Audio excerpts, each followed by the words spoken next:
Hello my friends and welcome, my name is Dennis and this is the latest update from Ukraine. We have a major update and successful counterattack from Ukrainian side on the south part of Ukraine. Just look at this picture, we can see the new blue areas, it means that Ukrainian army is going forward.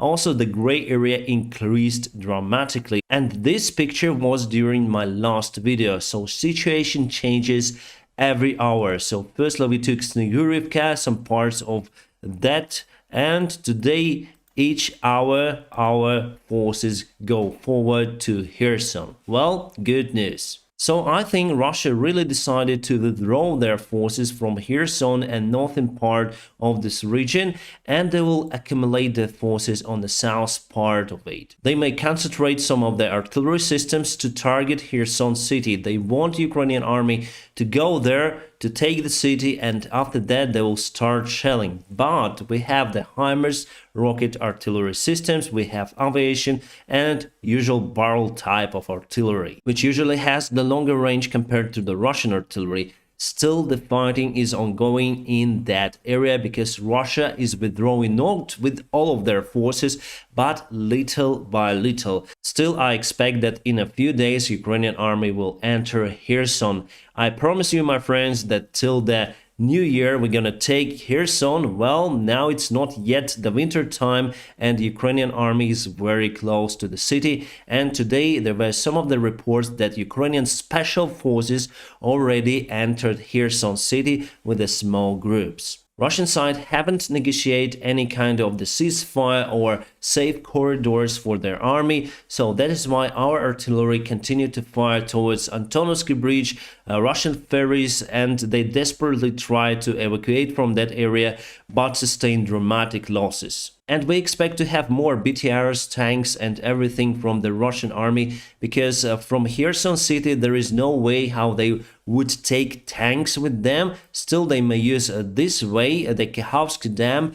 There are some of the bridges, small improvised DIY made that Russia used to evacuate the heavy vehicles, but we may target that area with our HIMARS systems. So from the picture I see today, it's 100% that Ukrainian army will take Kherson. But what will happen next? You see this airfield, it's Chaplinka, and Russia uses it as their base for the helicopters and some of the attack airplanes as Su-25. And I wonder if we can reach that airfield if we take the northern part of the Kherson region. So I guess this will be the shortest place. Yes, almost 60 kilometers.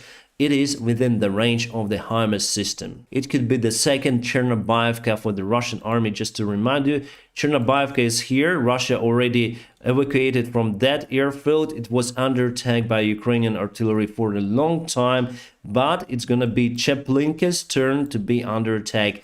But Russia also may use, as I say, their artillery to target Kherson aviation as well. So for us it's very important to target Russian artillery at first and after go for the continuous counterattack. And yes, for Ukrainian army the main goal now is to cross the Dnieper river, and for that we may use Novakakhovka Dam because it hasn't been destroyed, but Russian army may try to do it. In that case it would be absolutely almost, let's say, impossible for Ukrainian army to cross the Dnieper river because it will become wider, but it will create the catastrophic outcome for Energodar. Energodar is here, and the water level here will drop and new water will not be able to go to the cooling pool of the nuclear power plant. So I guess Russians would not dare to play with that. And as you can see, this dam is still alive. Ukrainian army hasn't targeted because it's not in our interest, and I guess it's not the interest of Russia because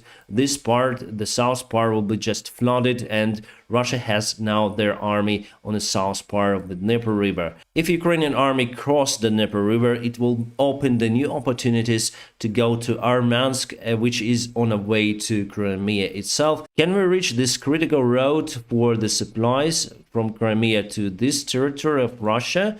Yes, we may try to do so, and in that case we may target again the supply lines for Russia, and again it may be the same situation for them as here in Kherson. So here we have just some of the supply lines as we're here across the Dnieper River. So could be the same scenario if Ukrainian army would get enough weapons, long-range missiles to target this road and this road, we may just cut Russians from this part. Also good news for Mykolaiv, because we push Russians away from that city. That is why we expect less artillery shells coming to the Mykolaiv city. Also, Russia uses S-300 rockets, ballistic missiles that they converted from the ground to air to ground systems, and now they target Mykolaiv with that stuff. We expect less of that coming, and for Mykolaiv, it's almost freed from the Russian occupiers. As you can see, just this part is still under the Russian occupation. So as for the military map, I like what I see, and now let's go for the latest news and events. According to the latest reports, the Ukrainian army is already in Chernobyivka. Reports are coming from the governor of the Mykolaiv region. And this is our artillery that fires towards the retreating Russian army. And as I told you, Russia hasn't asked for the ceasefire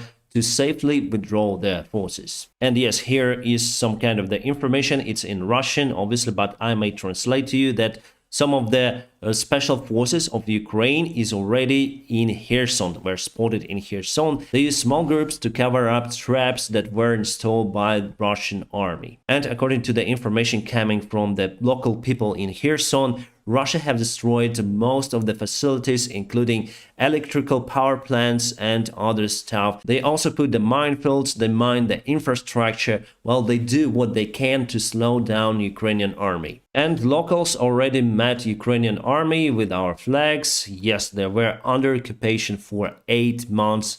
Quite a lot. Interesting, some of the Republicans asked Biden to increase the military help to Ukraine. For example, Mike McCall called Biden to deliver ATACMS rockets to Ukrainian army, and we have the signs that we already got those rockets. This information is not official, but Biden, I think, said something about it in his latest speech. There are 2 rockets, one is 600 miles and one that goes about 160 miles. We didn't give them any ones that go to 600 miles. He didn't say anything about 160 miles.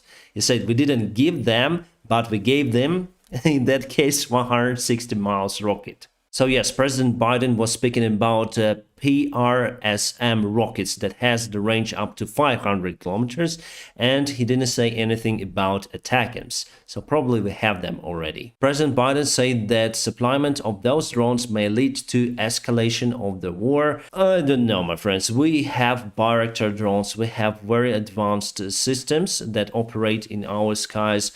This is more advanced compared to Bayraktar, but still, I would like to see them in Ukraine, and hopefully we'll see them anyways. President of Turkey, Recep Tayyip Erdogan, said that withdrawal of the Russian forces from Kherson is the positive decision taken by Russia. Poland sent 1,570 Starlink stations to Ukraine. Awesome.